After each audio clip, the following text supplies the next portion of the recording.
Assalamualaikum warahmatullahi wabarakatuh. Alhamdulillahirabbil alamin. Wassalatu wassalamu ala asrofil anbiya'i wal mursalin Sayyidina wa maulana Muhammadin wa ala alihi wa ashabihi ajma'in. Allahumma salli ala Sayyidina Muhammad wa ala ali Sayyidina Muhammad kama sallaita ala Sayyidina Ibrahim wa ala ali Sayyidina Ibrahim wa barik ala Sayyidina Muhammad wa ala ali Sayyidina Muhammad kama barakta ala Sayyidina Ibrahim wa ala ali Sayyidina Ibrahim fil alamina innaka Hamidum Majid. Alhamdulillah jamaah salat subuh Masjid Al-Barokah ingkang dipunmuliakan Allah Subhanahu wa taala.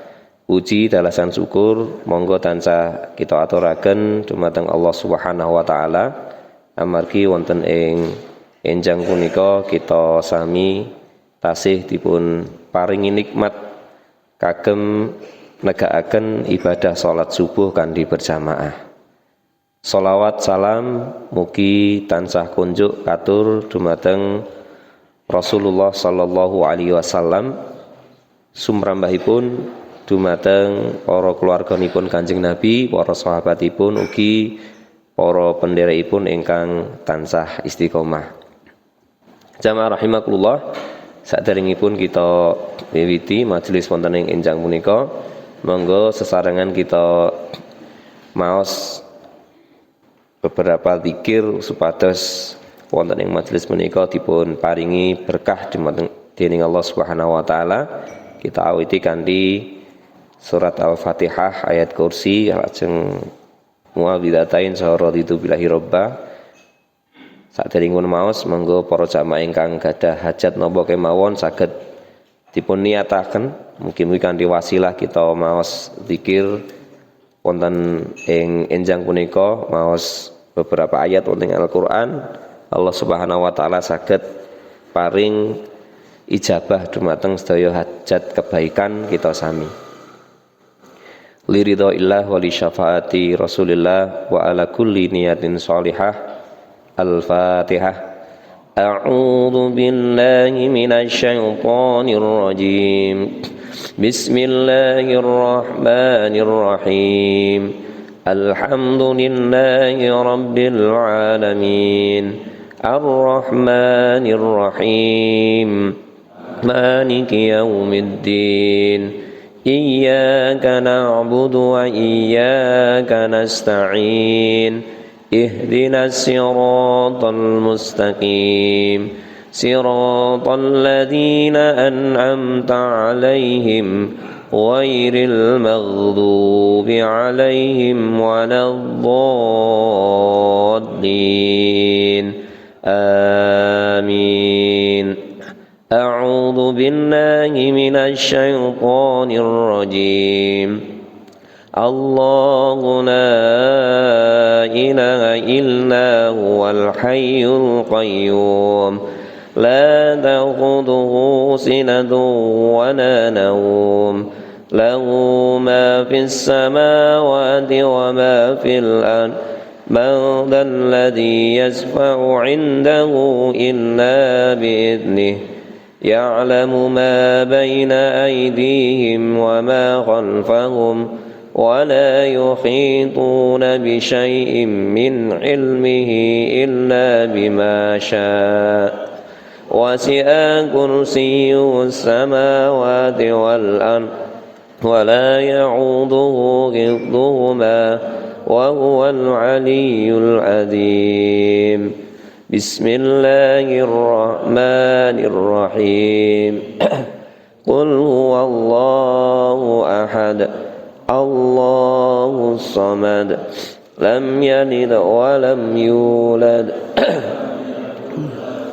كفوا أحد. بسم الله الرحمن الرحيم.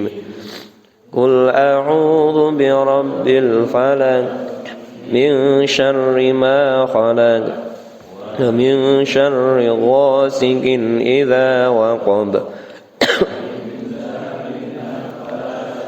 في العقد ومن شر حاسد إذا حسد بسم الله الرحمن الرحيم قل أعوذ برب الناس ملك الناس إله الناس من شر الوسواس الخناس الذي يوسوس في صدور الناس من الجنة والناس رضيت بالله ربا وبالإسلام دينا وبمحمد نبيا ورسولا ربي زدني علما وارزقني فهما آمين.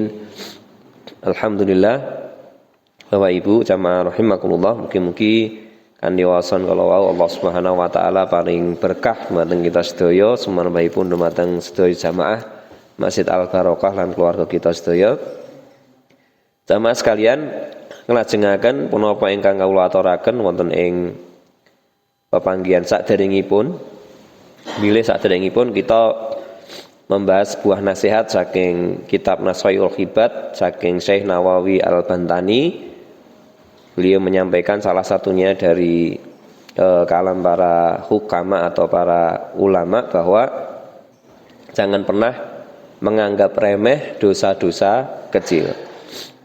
Wonten ing enjang punika kula nderang sami monggo kita maos beberapa amalan saking dawuh Rasulullah SAW kagem menghapus dosa. Terus kalau sebagaimana yang kita sampaikan sebelumnya, bilih minangka menungsa menika kita tidak pernah terlepas peluang untuk berbuat kesalahan, peluang untuk berbuat dosa.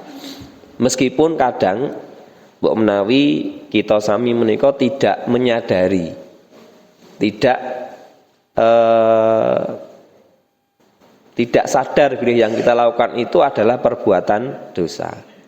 Maka di pepanggihan saderengipun secara garis besar, secara umum Rasulullah SAW paring dawuh dumateng kita, ittaqillaha haitsu makunt. Yang pertama adalah bertakwalah kalian dimanapun kalian berada.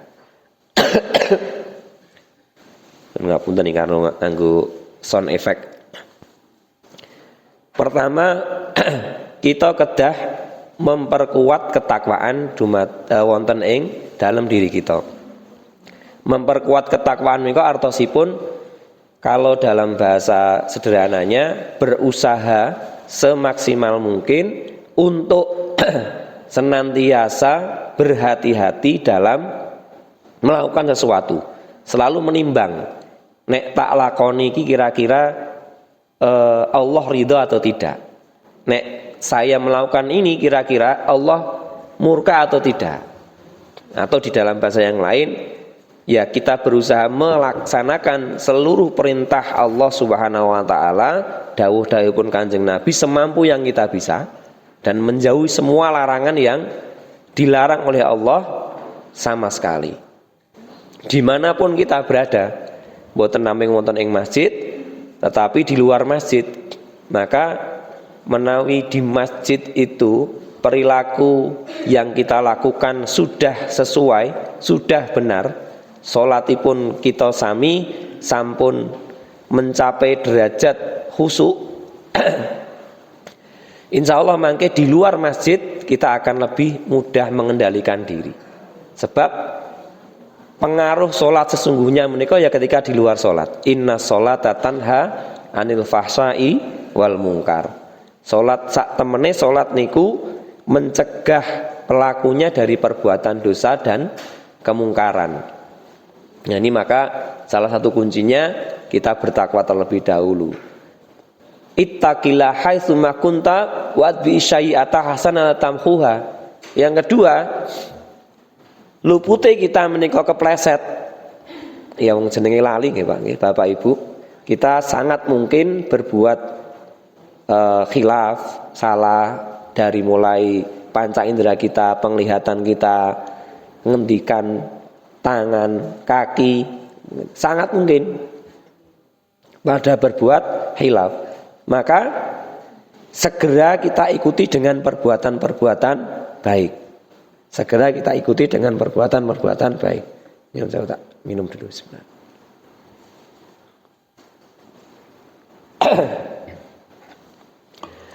Jadi rumusipun saking Kanjeng Nabi, kalau kita sempat khilaf, maka kekhilafan, perbuatan dosa, maksiat sekecil apapun menika segera ikuti dengan perbuatan baik. Apa saja perbuatan baiknya? Apa saja perbuatan baiknya? Agar apa? Supados perbuatan yang baik kalau wau bisa menghapus perbuatan dosa yang pernah kita lakukan. Kados kisah yang beberapa waktu kalau aturaken seperti kisahnya Umar bin Khattab. Beliau khilaf ketinggalan sholat asar gara-gara nonton kebunnya. Dados gadah kebun, kemudian melihat ketungkul mersani kebonanipun, lajeng ketinggalan sholat asar. Bukan tidak sholat, ketinggalan masbuk istilahipun. Nah, kemudian Umar istilahipun ya mu'aqobah, menghukum dirinya dengan apa? Kebun yang membuat lalai itu diinfakkan, diwakafkan kepada kaum muslimin. Nah, ini salah satu contoh ya nek kula lan menan sami mungkin intinya adalah kalau kita sempat berbuat khilaf, segera ikuti dengan perbuatan baik, bisa mbok menawi kita banyak berzikir, membaca Quran atau berinfak nopo kemawon, perbuatan baik apa saja. Dan yang ketiga, wa khuluqin nas bi khuluqin hasanin. Wa khaliqin nas bi khuluqin hasanin. Bergaul dengan sesama manusia itu dengan akhlak ingkang baik. Kalau kita bermasyarakat, Bapak Ibu jamaah rahimakumullah, perintahnya agama, perintahnya Kanjeng Nabi itu kita harus bermasyarakat perintahnya tidak hanya kepada wa khaliqil mukminin, tapi wa khaliqin nas. Bergaulah kepada sama manusia itu dengan akhlak yang baik. Makanya Rasulullah menikah memberi contoh pada kita. Kalau mbok menawi kalau kita bertanya, sinten tiyang ingkang paling kenceng, sing paling kenceng nyekel Islam, yang paling kenceng melaksanakan syariat? Jawabannya pasti Kanjeng Nabi Muhammad Shallallahu Alaihi Wasallam. Tidak ada yang lebih kenceng nyekel syariat dibanding Kanjeng Nabi. Siapa saja manusia di dunia ini. Tapi Bapak Ibu jamaah rahimakumullah, tidak pernah kita baca dalam sejarah wonten ing sirah menika tanggane Kanjeng Nabi menika kecewa karena raut mukanya saja Rasulullah. Saking istilahipun apa nggih? Wajah beliau itu dipirsani orang lain satu sudah menyenangkan. Maka salah satu tanda kesempurnaan iman seseorang itu adalah ya ketika dia bisa memuliakan, kalau dalam bahasa hadis itu fayukrim jarahu fayukrim dhaifahu, bahwa salah satu tanda keimanan seseorang itu adalah ketika dia mampu memuliakan tetangganya. Cara muliakan itu nek cara Jawa niku kathah sanget nggih. Praktik bagaimana adat yang itu tidak bertentangan syariat nggih, dalam khasanah Jawa itu ada nek rumiyin ada istilah pager mangkok luwih bakoh saking pager tembok misalnya. Atau kita diminta untuk selalu bermuka ceria, sumeh, dan itu perintahnya Rasulullah. Ya. Kita diperintahkan kepada orang lain untuk senantiasa afsus salam, menebarkan salam. Ya kalau sama muslim dengan assalamualaikum, bahkan berjabat tangan dengan wajah yang menyenangkan. Jadi tidak ada dalam khasanah Kanjeng Nabi menika kalau dibaca riwayatnya sekaku-kakunya Rasulullah itu bahkan musuhnya saja itu seneng. Musuhnya Mamon itu seneng, bahkan percaya raming seneng. Tandanya apa? Tandanya ketika Kanjeng Nabi menika mau hijrah ke Yasrib, mau hijrah ke Madinah. Kalau dulu sebelum Madinah namanya Yasrib, Rasulullah memerintahkan Ali bin Abi Thalib untuk berangkat terakhir. Salah satu dawuhnya adalah untuk apa? Mengembalikan barang-barang yang dititipkan tetangga-tetangganya, yang notabene waktu itu dereng iman dumateng Islam. Niku artinya secara pribadi Kanjeng Nabi menika meskipun tetangganya itu bertentangan secara akidah, tapi tidak pernah tetangganya itu tidak percaya pada Rasulullah. Yakin Rasulullah itu al-amin, piyaine ya sae. Ya wis ora enek kok dalam wajah Kanjeng Nabi itu, dalam benak sahabat itu wajahnya muram itu tidak ada. Selalu senyum dan seterusnya. Nah, itu salah satu yang di sebelumnya saya sampaikan, monggo kita juga berusaha secara umum bagaimana kita menjaga ketakwaan kita kepada Allah. Salajengipun kalau kita khilaf secara pribadi, kita berusaha untuk mengikuti perbuatan-perbuatan buruk dengan perbuatan-perbuatan baik, supados perbuatan baik itu bisa menghapus dosa maksiat-maksiat yang kita lakukan. Kalau itu dosa besar ya harus dengan taubatan nasuha. Dan bagaimana kita juga bisa menjaga hablum minan nas. Hablum minan nas itu hubungan dengan sesama manusia, baik itu nanti kepada orang-orang yang seiman dengan kita dan adab kepada orang-orang yang tidak seiman dengan kita. Jadi Islam itu mengatur demikian rupa. Nah, Bapak Ibu, salajengipun bilih kalau kembali kepada yang tadi, kalau untuk amalan-amalan kebaikan yang bisa kita lakukan ketika mbok menawi kita itu merasa wah saya ini kok akeh dosane begitu ya. Tadi kan wa'adbi syai'ata hasanata. Al-hasanah itu banyak sekali. Di antara yang mudah kita lakukan adalah kita senantiasa istiqomah dawamaken untuk mengucapkan kalimat-kalimat thayyibah, zikir. Nah, wonten ing mriki saya akan menyampaikan dari beberapa hadis Rasulullah zikir-zikir yang bisa menghapus dosa. Karena kita membicarakan tentang piye carane supados kita itu nek ya pertama ben ora sering khilaf atau lupute khilaf, kita punya cara. Kekhilafan kepada Allah Subhanahu wa taala, maksiat pada Allah, kita punya cara untuk segera menghapus dosa kita. Yang pertama adalah tentu kemawon ini sing paling andalan kita apa? Istighfar. Ya, istighfar. Istighfar itu yang paling pendek nggih astaghfirullah, yang agak panjang astaghfirullahaladzim, agak panjang lagi astaghfirullahaladzim alladzi la ilaha illa huwal hayyul qayyum wa atubu ilaih. Yang lebih panjang lagi, yang lebih bagus sayyidul istighfar Allahumma anta rabbi la ilaha illa anta khalaqtani wa ana abduka wa ana ala ahdika wa wa'dika mastata'tu a'udzu bika min syarri ma sana'tu abu'u laka bi nikmatika alayya wa abu'u bidambi faghfirli fa innahu la yaghfirud dzunuba illa anta. Nanti kondur saking mriki bisa di browsing Sayyidul Istighfar ngeten. Mangke cari yang agak besar, di-download atau nek gambar ya di screenshot saged, mangke saged kagem zikir harian. Ning minimal kita baca istighfar. Nah, wonten ing hadis riwayat Tirmidzi dipun sebataken ya ibna Adam lau balagot dzunubaka annanas sama tsumma astaghfartani ghafartulak. Nah, ini apa namanya? Hadis qudsi. Rasulullah sallallahu alaihi wasallam bersabda, "Wahai anak Adam," mohon maaf ini bukan hadis qudsi ini. Oh ya betul ini hadis qudsi. Ya anak Adam, wahai anak Adam, lau balagot dzunubaka, seandainya dosamu menjulang tinggi annanas samaa menjulang tinggi sampai ke langit. Niki bahasanipun Allah Subhanahu wa taala melalui hadis qudsi menika, wahai anak Adam, menungso apalagi kita orang-orang muslim, lamun dosane kula njenengan sami menika kira-kira dhuwure sundul langit. Ini sudah bisa membayangkan nggih, Pak?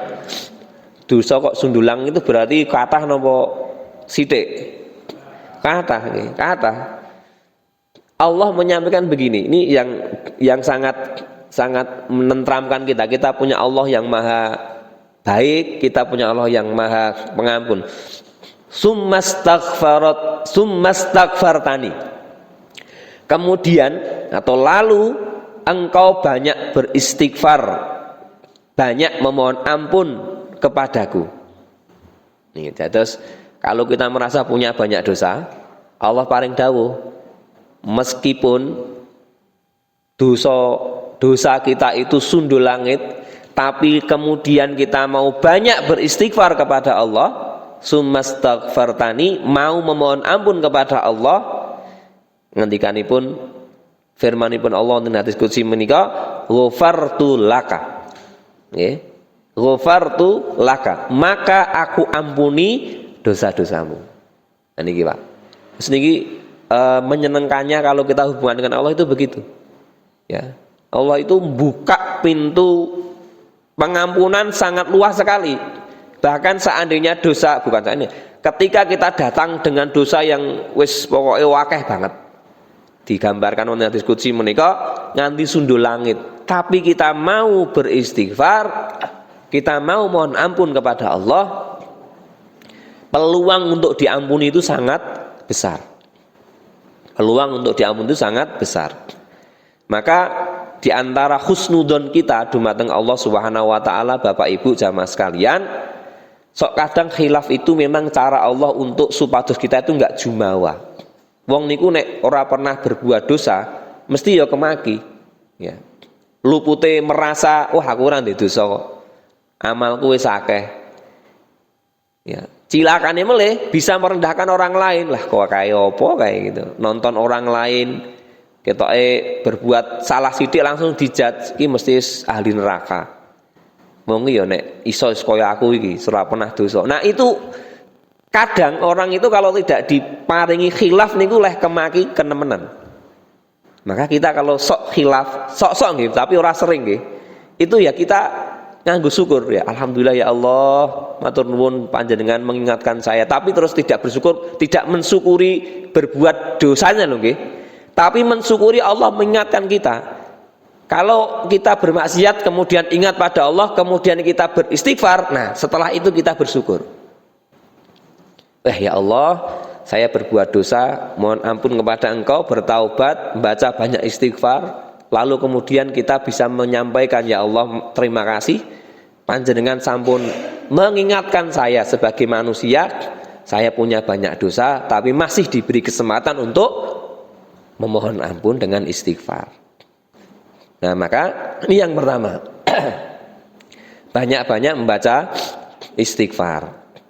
Ping pinten Pak Yus, pokoknya seakai-akai ini jenengan bisa dihitung bisa ndak, pokoknya kira-kira kesel ganti dengan yang lain boleh. Sebab istighfar menika Bapak Ibu juga punya banyak fadilah, nanti bisa dicari sendiri. Ada kisah dari seorang pembuat roti di masa Imam Ahmad, yang suatu kali Imam Ahmad itu singkat cerita ketemu dengan orang ini dan kemudian bertanya, janjane apa toh amalanmu sehingga sejak tadi saya perhatikan setiap ngaduk roti ini kok dremimil cara bahasa Jawa nih. Kemudian si pengaduk roti ini menyampaikan, saya itu tidak pernah berhenti beristighfar, dan sejak saya membaca istighfar tidak pernah ada satu permohonan, satu keinginan kecuali diijabah oleh Allah Subhanahu wa taala. Kecuali satu, apa yang belum itu?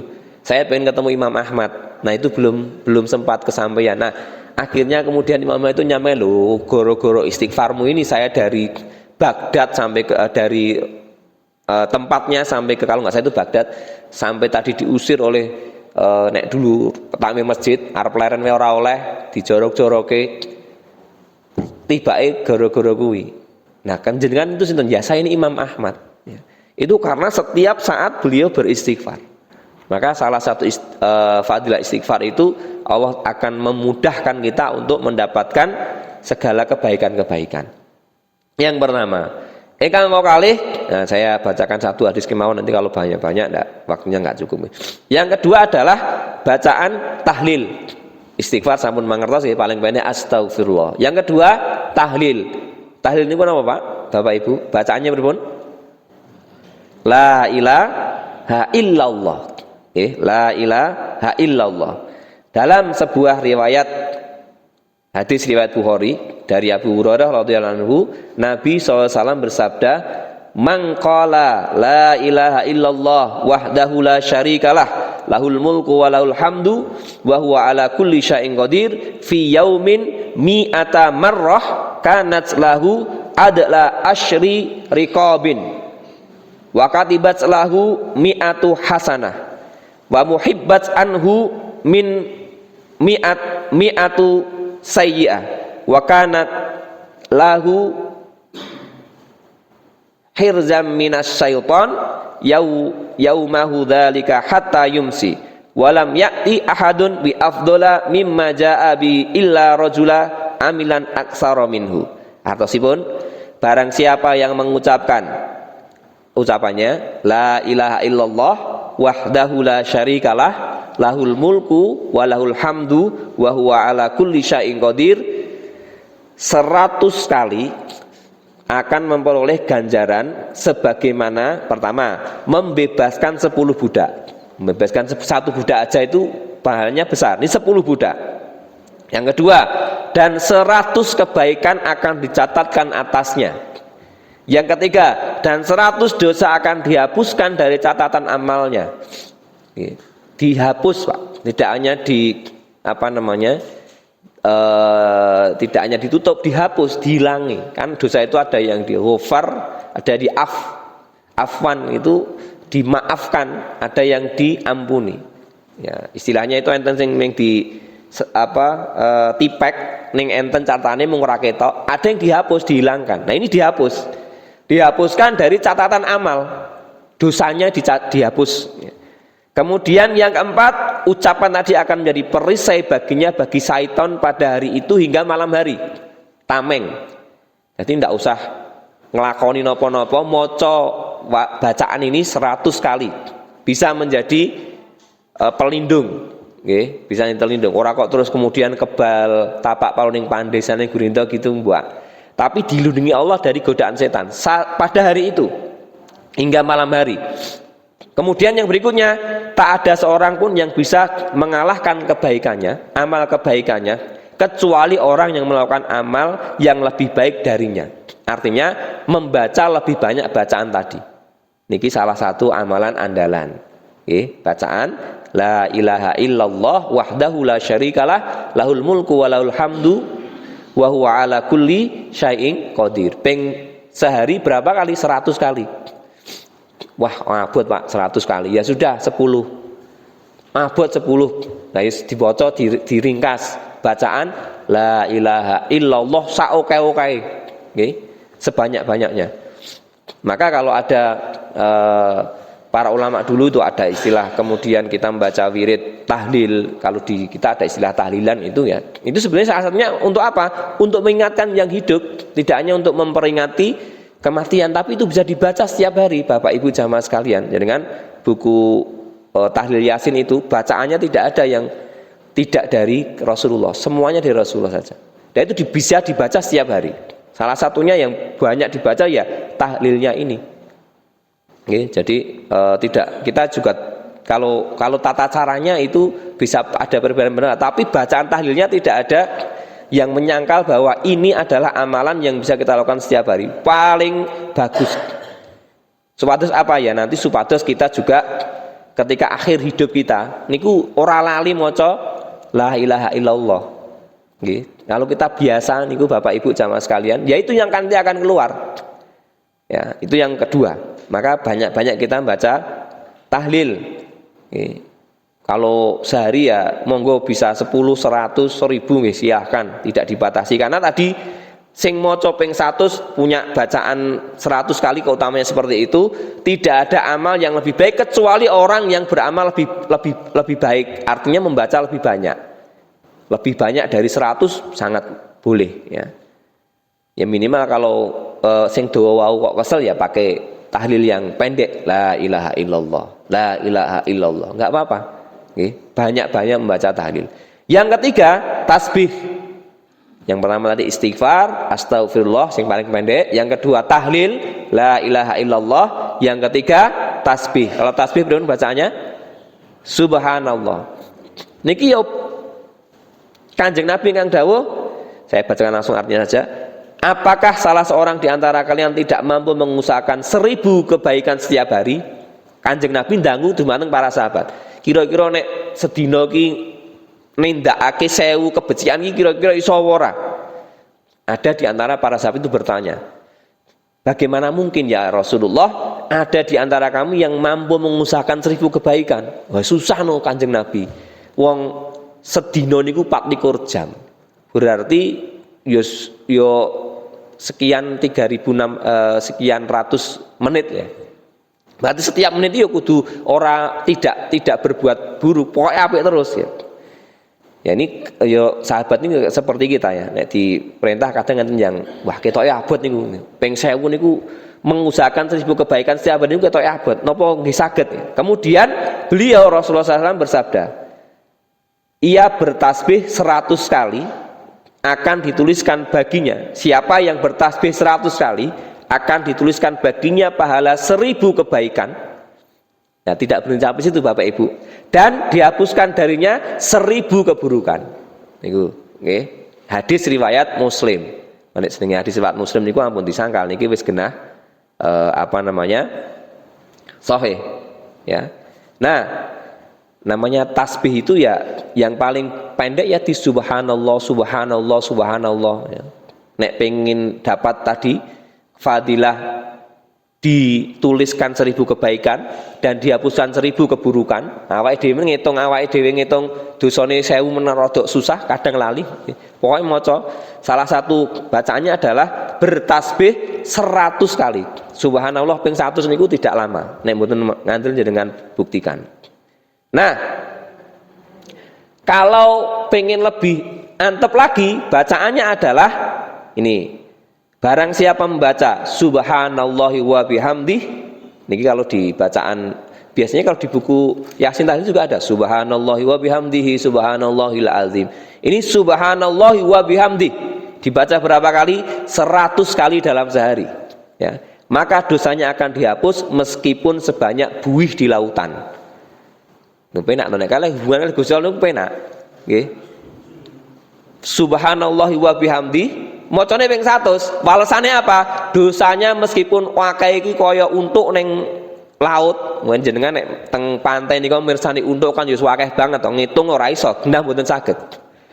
Itu bisa dihapus dengan bacaan subhanallahi wa bihamdi 100 kali dalam sehari. Hadis riwayat Muslim. Niki hadisnya juga sangat sahih niki. Ini pun di cara gampangnya Allah Subhanahu wa taala melalui lisanipun Kanjeng Nabi pun paring dawuh dumateng kita, kantun kita mau ngelakoni apa ndak. Yang keempat, amalan penghapus dosa Bapak Ibu jamaah sekalian adalah zikir setelah sholat. Zikir setelah sholat. Ya, zikir setelah sholat ini saya langsung bacakan hadisnya saja. Intinya seperti yang kita baca. 33 kali mengucap hamdalah, 33 kali takbir, 33 kali penyempurnanya yang pertama itu tasbih dulu ya. Tasbih 33 kali, hamdalah 33 kali, Allahu Akbar 33 kali, kemudian disempurnakan bilangan 100-nya dengan la ilaha illallah wahdahu la syarikalah, lahul mulku wa lahul hamdu wa huwa ala kulli syai'in qadir. Kalau bisa menjaga zikir ini maka akan diampuni dosa-dosanya sekalipun sebanyak buih di lautan. Ini hadis riwayat Muslim lagi. Kan gambil pian niku. Bendino kita lakukan setiap hari minimal 5 kali. Maka kalau kita setelah sholat jangan langsung lampat salam kelepat, kecuali nek kebelet. Nah nek kebelet ya ora usah diampet, pripun melih nggih. Nanti tapi setelahnya kemudian kita tetap berzikir. Okay. Kemudian yang terakhir zikir ketika akan tidur. Dari Abu Hurairah radhiyallahu anhu, Rasulullah bersabda, apabila seorang dari kalian menuju kasurnya dan mengucapkan, nah ini ucapannya apa? La ilaha illallah wahdahu la syarikalah. Ini podo melih.